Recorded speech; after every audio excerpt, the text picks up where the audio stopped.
কিছুদিন পরেই নবান্ন, যেখানে খুশি মনে নতুন ধান ঘরে তোলেন চাষিরা, সেখানে মন্থার প্রভাবে দুর্যোগের ঘনঘটায় ব্যাপক ক্ষয়ক্ষতির মুখে ধান চাষিরা। কয়েক হাজার বিঘা জমির ধান নষ্ট হয়ে গিয়েছে। ঋণ নিয়ে ধান চাষ করে এই ক্ষয়ক্ষতির ফলে মাথায় হাত চাষিদের। রাজ্য সরকারের কাছে করজোড়ে ক্ষতিপূরণের নিবেদন। গত 48 ঘন্টায় ঘূর্ণিঝড় মন্থার প্রভাবে উত্তরবঙ্গ জুড়ে দুর্যোগের ঘনঘটা। বৃষ্টির সঙ্গে ঝোড়ো হাওয়া, শনিবারেও কাটেনি দুর্যোগ। এই পরিস্থিতিতে কৃষি নির্ভর মালদা জেলা জুড়ে ব্যাপক ক্ষতির মুখে ধান চাষিরা। মালদার হরিশ্চন্দ্রপুরের ভিঙ্গল গ্রাম পঞ্চায়েতের কলা নাজিরপুর গ্রামে গ্রাউন্ড জিরোতে গিয়ে দেখা গেল ধান চাষিদের করুণ দশা। ওই এলাকার মানুষ সম্পূর্ণ কৃষি কাজের ওপর নির্ভরশীল। হাজার হাজার বিঘা জমিতে লাগানো হয়েছিল ধান। ধান পাকলে আর কিছুদিন পরেই ধান ঘরে তুলছেন চাষিরা। বেশিরভাগ চাষি সুদের ওপর ঋণ নিয়ে ধান চাষ করেছিলেন। এই ধান চাষের ওপরে তাদের সারা বছরের উপার্জন নির্ভর করে। কিন্তু 48 ঘন্টার দুর্যোগের ফলে ব্যাপক ক্ষয়ক্ষতি। ক্যামেরার সামনে কার্যত কেঁদে ফেললেন ক্ষতিগ্রস্ত চাষিরা। তাদের দাবি, রাজ্য সরকার যদি ক্ষতিপূরণ না দেয় তবে বাঁচার কোনো উপায় থাকবে না। যদিও শুধু এই এলাকা নয়, চাঁচল, শামসি, রতুয়া সহ মালদা জেলা জুড়ে ধান চাষিদের একই পরিস্থিতি। ধান পাকার আগেই জমিতে জল জমে যাওয়ায় নষ্ট হয়েছে ধান। এই পরিস্থিতিতে সরকার বা প্রশাসন কী ব্যবস্থা নেয় চাষিদের জন্য, সেই দিকেই তাকিয়ে রয়েছেন সকলে। আরও আপডেট থাকতে আমাদের ভিডিও শেয়ার ও ফেসবুক পেজটিকে লাইক করে ফলো করে দিন। গত রাত্রে যে মন্থার প্রভাব, রাত্রেবেলা প্রচুর হাওয়া এবং বৃষ্টির সাথে সাথে খুব আমাদের এখানে ক্ষতি হয়ে গেছে। ধান এখন সব শুয়ে পড়ে গেছে। যে ধান, এই ধান ম্যাচুরিটি হয়নি, আর জলের মধ্যে ডুবে আছে ধান। এই ধান ম্যাচুরিটি হবে না আশা করি। আর প্রচুর ক্ষয়ক্ষতির জন্য আমরা খুব অসহায় পড়েছি। আশেপাশে কলা চাষিরাও খুব দুঃখের মধ্যে এখন ওরা চিন্তা করে গেছে। কলা ম্যাচুরিটি হয়নি, কলার গাছগুলো সব পড়ে গেছে, একটাও কলা বিক্রি হবে না। আর কলা চাষে প্রচুর খরচও আছে। আমাদের ধান চাষিরা, আমরা সম্পূর্ণ এই এলাকার চাষিরা সব আত্মনির্ভর, এই একমাত্র চাষির উপর আত্মনির্ভর করে আমরা চাষ করি। তাই এই অবস্থায় যদি ধান আমাদের শেষ হয়ে যায়, আমরা কিছু আর কোনো রকমের চলতে পারবো না। অনেকের লেনা হয়ে গেছে, দেনা হয়ে ধান ঋণ করে ধান আমরা চাষ করেছি।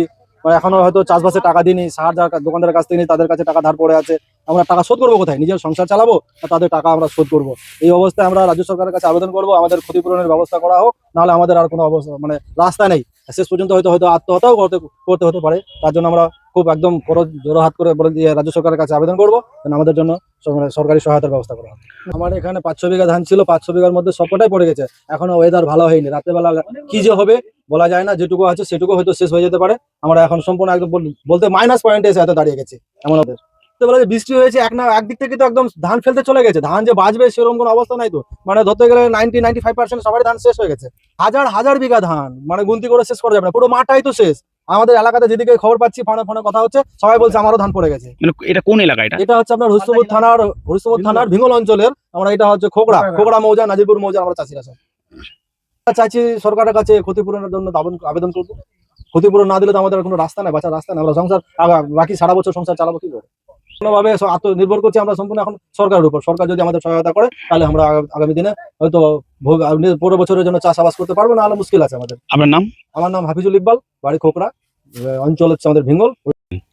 আমরা তো গত দুদিন ঝড় বৃষ্টি হয়েছে, তো গত দুদিন মাঠে বার হতে পারেনি, এত ঝড় বৃষ্টি। আর তার থেকে আজকে রাতে যা ঝড় বৃষ্টি হয়েছে গত দুদিনের তুলনায় অনেক বেশি। তো আমরা আজকে মাঠে বেরোলাম। এখানে আমাদের খোকড়া গ্রামের মাঠ আছে, নাজিরপুর গ্রামের মাঠ আছে, ভিঙ্গল অঞ্চলের অন্তর্গত সব এগুলো। তো আমরা দেখছি মাঠে এসে যে বিঘা বিঘা জমি ধান শুয়ে গেছে। না, আমাদের এলাকাতে কত হাজার হাজার বিঘা হবে, গুণে শেষ করা যাবে না। আমাদের খোকড়া মাঠে, নাজিরপুর মাঠে বিঘা বিঘা ধান মাঠটাই সব শুয়ে গেছে। তো আমরা শুয়ে গেছে। তো আমরা যখন ভাবছি যে এই ধানগুলো তো এখন হবে না, এই ধানগুলো পরিপূর্ণ অবস্থায় শুয়ে গেলে হয়ে যেত। এখন ধানগুলো ফুটা মুখে শুয়ে গেছে, এবং একের পর এক চাপা পড়ে গেছে, জলে পড়ে গেছে, চেপে গেছে। সেই ধানগুলোর কোনো আশা নেই, 95% খতম হয়ে গেছে ধান। হয়তো আরও ওয়েদার ভালো না হলে সেই 5% চলে যাবে। আর এর থেকে অনেক কলা গাছ ভেঙে গেছে আজকে ঝড় বৃষ্টিতে। আর অনেক ভুট্টা যারা কিছু লাগিয়েছিল তাদের ভুট্টা জমিতে জল জমে গেছে। তো আমরা যে এই ধানগুলো যে হয়েছে এই অবস্থা, তো আমরা তো কৃষিকার্যের লোক, আমরা কৃষির উপর নির্ভরশীল। তো আমরা কৃষিকার্য করি, জীবিকা নির্বাহ করি। এখন এই কৃষিকার্য করতে গিয়ে আমাদের অনেক ঋণ হয়েছে, অনেক হালবেলা, অনেক সারবেলা, অনেকজনই টাকা পাবে। সেই টাকাগুলো আমরা কোথেকে শোধ করবো? আমরা অসহায় পড়ে গেছি, বা আমাদের যে ছেলেপেলেরা আছে আমরা তাদের মানুষ কি করবো, পরবর্তী ফসল কি করবো, এগুলো আমরা খুব চিন্তায় পড়ে গেছি। ঋণ নিয়ে করেছিলেন? এই জন্য আমি রাজ্য সরকারের কাছে আবেদন করছি। বলছি আপনাদের ঋণ নিয়ে করেছিলেন? হ্যাঁ, ঋণ নিয়ে করেছি।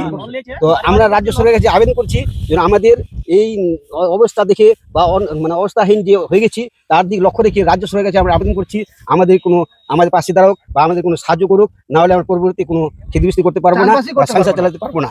আমরা হাত জোর করে অনুরোধ করছি, আমরা রাজ্য সরকারের কাছে আবেদন করছি আমাদের এই অসহায় কৃষকদের দিকে নজর দিক বা আমাদের কোনো সাহায্য করুক, তাছাড়া না হলে আমাদের আত্মহত্যা চালানোর উপায় না, আমাদের পরবর্তী ফসলগুলো করতে পারবো না, এই বলে আমার মানে রাজ্য সরকারের কাছে আবেদন থাকলো। আমার নাম হলো শেখ সলেমান, কোকরা গ্রামের অন্তর্গত, কোকরা গ্রাম বাড়ি, হিঙ্গল অঞ্চলের অন্তর্গত।